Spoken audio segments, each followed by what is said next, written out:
Hey everybody, episode 158 of Mastering Local Marketing. If you want to see what we look like, you go to YouTube and just type in Mastering Local Marketing and it'll come up under the WJOB 1230 YouTube channel.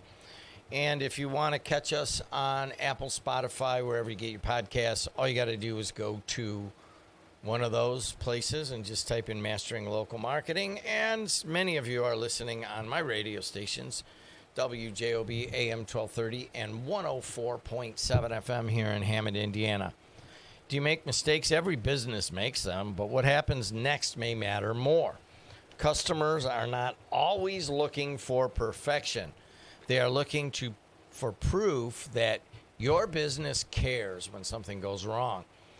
Here today in this episode, we talk about the marketing power of owning your mistakes, responding with honesty, and turning uncomfortable moments into trust-building opportunities. Because your reputation is not built only when everything goes right.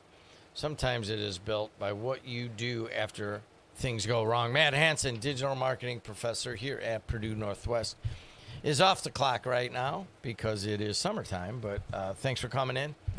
Always. Love it. Can you hide your mistakes? Nope. Do not hide your mistakes. What do you mean? So let me take you back to first story, and I like to bring in the stories. That's what we are. We're storytellers. We're storytellers. That's what we do.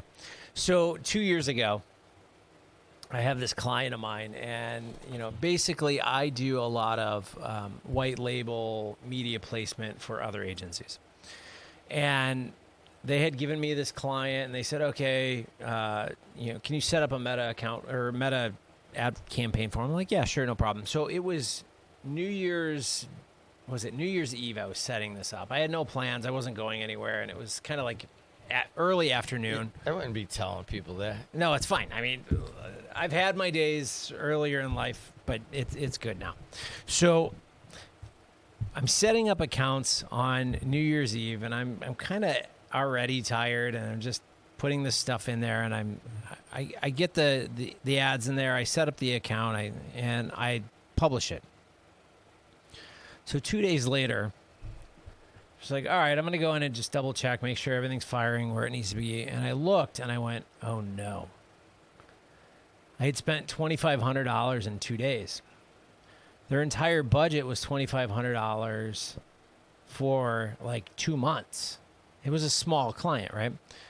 And I went, oh, all right, this is not good. So I stopped it, and I picked up the phone, and I called them. I said, well, you got my first mistake. I'm like, what'd you do? I said, well, I just spent $2,500 in 2 days on your client. So if they got a whole bunch of... Over the holiday. Over the holiday, right? Like, that was a waste of money. And I said, where am I sending the check?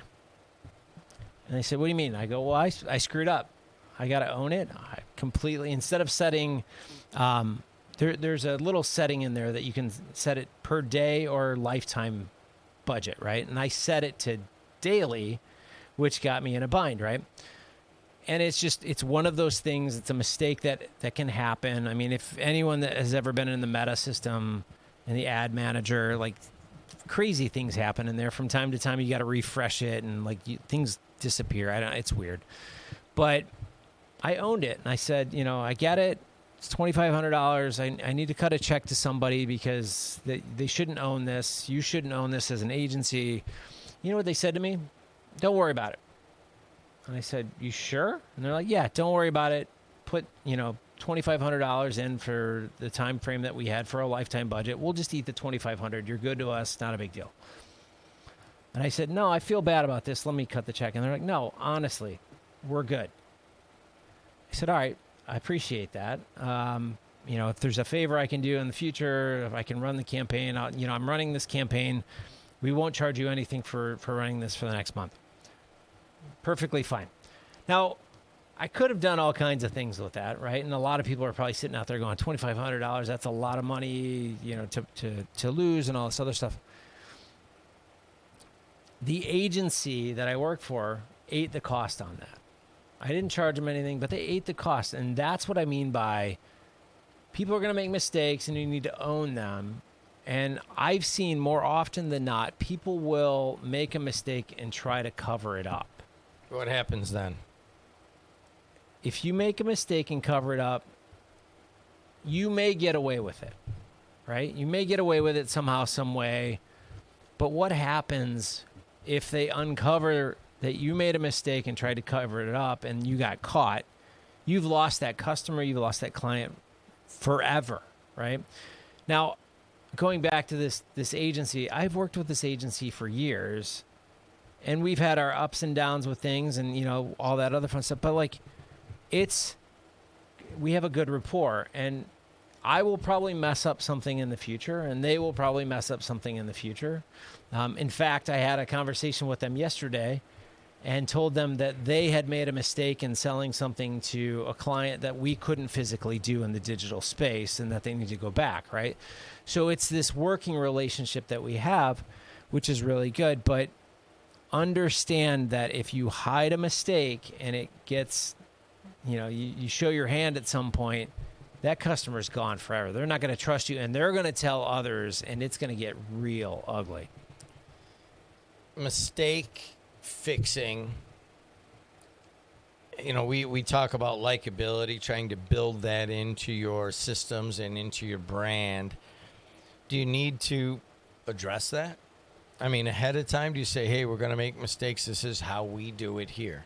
Say Right. You have 10 employees and say it's a restaurant. Yeah, we're going to make mistakes. If you make a mistake, boom, X, Y, Z.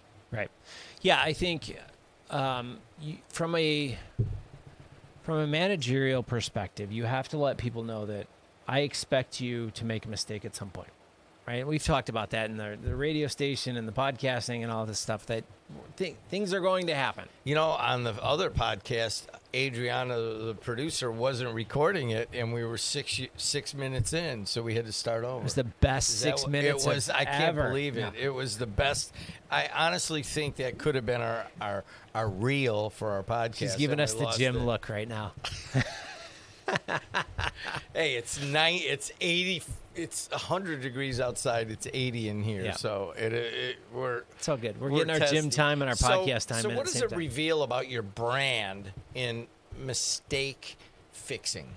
Yeah, it shows that your company learns, right? And that's the biggest thing that I think is most important, is that if you are not learning from your mistakes, and if you have not told your team that we're going to make mistakes, and when we do, we have to go, well, what led to that? So going back to my initial story about losing $2,500 in 2 days, every single time I set up a meta campaign at this point, I check the dates, I triple check them, and I triple check, is it daily or is it lifetime budget? And then I triple check the budget. I do it every single time now, and it's just for that purpose, to make sure that you never waste money from a client ever again. And that has become part of our system at this point, that double check it, go back in, make sure that things are there, because if they're not, we're going to have issues. If we're not learning and creating that into our marketing system, we're going to see these mistakes over and over again. It's fine to make a mistake once or twice in an area, but if we're consistently making those mistakes over and over and over again, we're not learning. We're not implementing those changes into our system. How do Yelp reviews and Google ratings affect the handling of mistakes? Right. It's the deniability. We didn't do that, right? And you see this all the time where people will put a comment in there and there's no comment coming back from the owner, right? They just ignore it. They're like, yep, okay, great. You gave us a bad review. If you're in there, if you see a bad review, the number one thing, and we've talked about this extensively over the past, is go in there, identify, is this a customer? Is this somebody that has purchased from us? Understand the situation.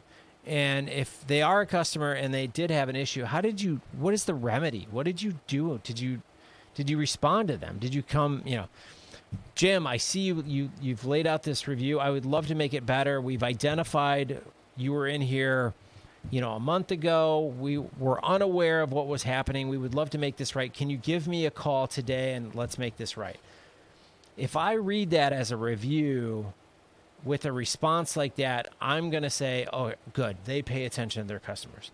If I see over and over and over again, and I could name a name if I wanted to, there is this former company that I worked with, and every negative review in the last 6 months, they have not responded to at all. And that business will fail. I guarantee you that business will fail in time because they are not paying attention, they are not responding, and they are not fixing their system. And that is the biggest thing when you look at Yelp or you look at Google reviews or you look at anywhere and people are making comments and you're not responding, it's a sinking ship. There's a hole in your ship and you're taking water on. But some customers are just jerks. Sure. And you're the owner and you have people who work for you. And where do you draw the line where you come out and you say, hey, we apologize that it didn't go real well. We've tried to make it up for you, but it's just time to get the hell out of here. When do you get to that point? What's the line? How do you define that? I think you had it until you said, get the hell out of here, right? So it's literally we realized there was an issue. We've tried to remedy the situation once, twice, maybe even 3 times. Some people have. You're still not happy. You're still going to be crabby about this. That's when you stop. But you've got, if it's a review or something that somebody's put out there, maybe they're bad-mouthing you out there on social media. I mean, I've had the same thing happen to me in the past with different things. Try to remedy the situation. If you can't do it, then you can't do it. I mean, look, eventually they get off their soapbox and stop yelling and they go away. But you got to realize there's that old adage, the customers are always right to a point, right? To a point, if they're just out there screaming and yelling and you're trying to make it right and nothing is ever going to happen, they're never going to be satisfied. I mean, you've got to cut it off. I mean, what we're saying is it doesn't make sense for you to always be the one that's just getting a beat down from a customer because they're never going to change. They're always going to be that way. Walk away at that point, right? And don't say, well, we tried everything. Now get the hell out of here. No, don't say that. But at some point, people stop bad-mouthing you and let them go down their path. They're going to do their thing. There's nothing you can do to satisfy it. So, all right. So ultimately, these mistakes do what for your marketing? They either do good things or they can do bad things, right? So from the good thing is you're learning what you've done wrong. And, let me take you back to another story. We had, I ran a strategy team a while back, and it was I would say it's my fault for one of the things that we did. So we used to sell strategy for, we had like this 3-month program that we would have, and it was $25,000. And we were dealing with large companies, and most of them didn't even blink at the $25,000. But we were doing strategy. We were doing audits on what they were doing and all this other stuff. And I had this one team member that went out there, and we had 25 hours roughly because it was like $1,000 an hour for what we were doing, which sounds like a lot to a lot of people, and I get it. But we had 25 hours earmarked for this strategy session over 3 months. And one of my employees went out there and built this strategy session and implemented it on the first client. And I'm like, oh, this is great. Like, this is a great report. We'll send that over, and then we have to line up follow-ups they're going to implement. We're going to help them implement some of the stuff. And at the tail end, we'll give them a finalized report and all this other stuff. And I said, but we can't go over 25 hours because that's what we've allocated towards this. And they went, oh, well, we've got 32 hours just putting this report in. And I went, oh, no. So you spent 32 hours doing this report. And they're like, yeah, is that wrong? And I said, yeah, we have 25 hours spent to do this through the 3 months. Like, well, we need the 32 to do this because that's where I went, oh, no, I've messed up here. Because now we're physically taking money out of the company to pay this analyst for what they've done. And we have no follow-up, which means I got to pay even more in the future. I said, stop everything. I'm coming to see you. And we sat down, and I take full ownership of it. And we literally sat down and we said, you cannot spend more than 15 hours putting this initial report together for the client. Like, well, we can't do that. It's going to take, then the report's got to come down. Like, we can't do all of these things. So we learned quickly, because we had 60 of these we had to knock out in 90 days. I said, stop everything. We were about to almost bankrupt the company based on what we were planning to do. So we learned quickly. We sat down. We said, okay, you can spend no more than 15 hours on this. And we earmarked, 5 for this and 5 for this and all this other stuff, right? But if you're not paying attention to those types of things, those are mistakes that are going to cost you business, cost you time, cost you all of this stuff. And we implemented into a system, marketing system at that point. We're like, okay, as we sell more of these, we are saying, okay, well, we're going to do this report for you that takes this many hours, and then we'll follow up with you as an implementation session. We're going to take this and run with it. And then at the end, we're going to make sure that 1 or 2 of these ideas is actually up and running. If we never stopped, if we never looked at that, if we never paid attention to those mistakes, were we going to go back and tell the customer, sorry, we earmarked you for 25 hours. Now we need it for 50. Give us another 25,000. They're not going to do that. So it's those mistakes, if you pay attention to them, will solve you all kinds of problems in the future and will not get you to a point with your customers where you're in trouble. Everybody makes mistakes. Adriana, how are you? What do we do when we schedule 2 people at one time? Which happens a lot. You call Hanson and say, hey, we got to push you off. They got to push you back. We usually ask which one has a tighter schedule and then who needs to get out of there right away. We have them go first. The other one that has more flexibility, then we have them go second. But if both of them have a tight schedule, the one that was scheduled and has been scheduled the most and has come on that exact date at that exact time for the longest goes, and then we just reschedule the other one. There you go. That's actually pretty well. I mean, it all comes down because that happens. I think we're better at it now, but it used to kind of be, all right, well, come in at 8:30 3 weeks from now, and nobody wrote it down, and then there's the person, and we scheduled somebody else. But now we got, what it did is it taught us, and the reason I bring that up is that it taught us that we needed to refine our scheduling system, right? Which is, the mistakes teach you your problems. Hey, he's Matt Hansen. She's Adriana Alvarez. This is Mastering Local Marketing, episode 158. If you would like your own podcast, we could do it anywhere in the world. Adriana at WJOB1230.com. Thank you. Thank you. Thank you. And until next time, see you later.